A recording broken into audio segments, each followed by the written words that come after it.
Hello বন্ধুরা, good morning. কেমন আছো তোমরা সবাই? আশা করি ভালো আছো, আমরা ভালো আছি। চলে এলাম একটা নতুন ব্লগের সাথে।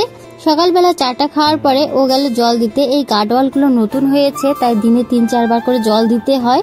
তো ওইদিকে ও জল দিচ্ছে, আর আমার রান্না বান্না সব কমপ্লিট হয়ে গেছে, কারণ ছেলের আজকে স্কুল আছে। Good morning. ছেলেকে পড়তে বসিয়েছিলাম, তো সেই জন্য তোমাদের সাথে এতক্ষণ কথা বলতে পারিনি। তো ওকে এখন রেডি করাবো স্কুলের জন্য। ওর স্কুলের টাইমও হয়ে গেছে, এখন খাওয়াই নেই,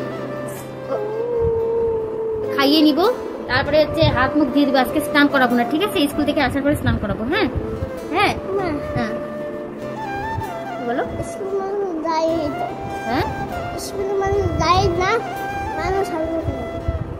হ্যাঁ,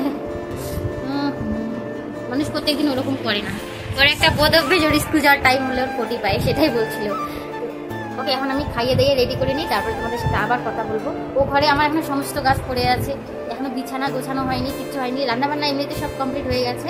তো একে আগে খাইয়ে নিই, তারপরে হচ্ছে স্কুলের জন্য রেডি করে দেখি ওকে কে নিয়ে যায়। আমি নিয়ে যাই না, ওর বাবা নিয়ে যায়। তো তোমরা ভিডিওটা দেখতে থাকো, ভালো লাগবে।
তো বন্ধুরা, ছেলেকে স্কুলে পাঠিয়ে দিয়েছি, আর আমি আজকে রাখতে যাইনি, ওর বাবাই রাখতে গেছে।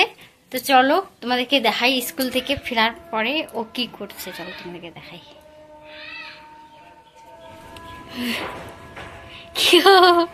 এই যে কি করছো? দেখাই যাচ্ছে। হ্যাঁ হ্যাঁ হ্যাঁ, পারে না যেহেতু। খাইতে পারে, খাটতে পারে না।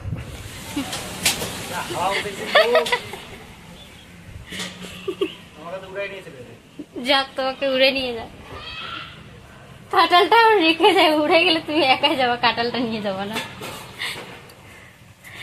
তো এখন কাঁঠাল কাটছে, আর আমি যাবো স্নান করতে, কারণ এখনো স্নান হয়নি, পুজো হয়নি, ছেলেকে আনতে যেতে হবে আবার।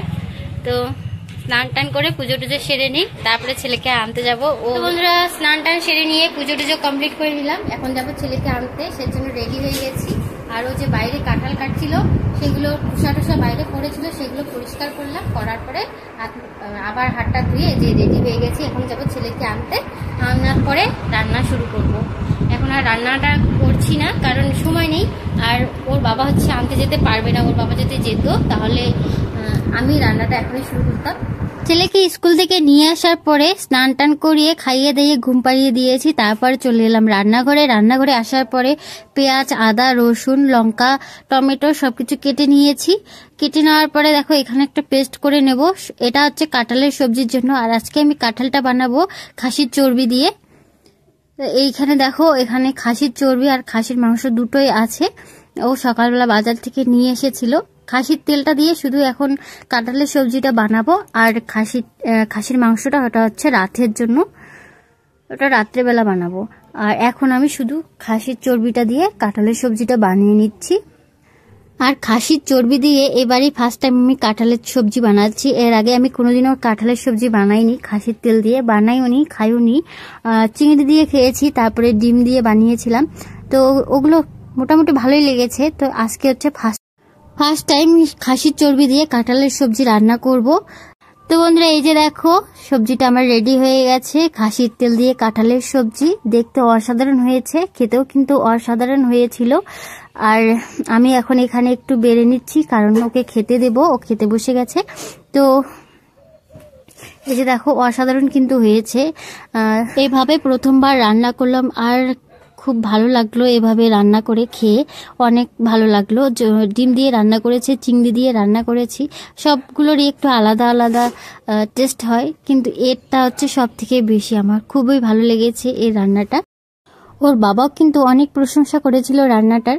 তারপর আমি খেতে বসার আগে আমার ছেলে ঘুম থেকে উঠে যায়, তারপরে আমি ওকে খাওয়াই, তারপরে নিজে খাবো। তো বন্ধুরা, ভিডিওটা আজকে এখানেই শেষ করলাম। কেমন লাগলো অবশ্যই জানাবে, যদি ভালো লাগে তো একটা লাইক করে দিও, চ্যানেলটা সাবস্ক্রাইব করে দিও। দেখা হবে কোনো ব্লগ ভিডিওর সাথে বা রান্নার রেসিপির সাথে। ততক্ষণ পর্যন্ত তোমরা সবাই ভালো থেকো, সুস্থ থাকো, টাটা।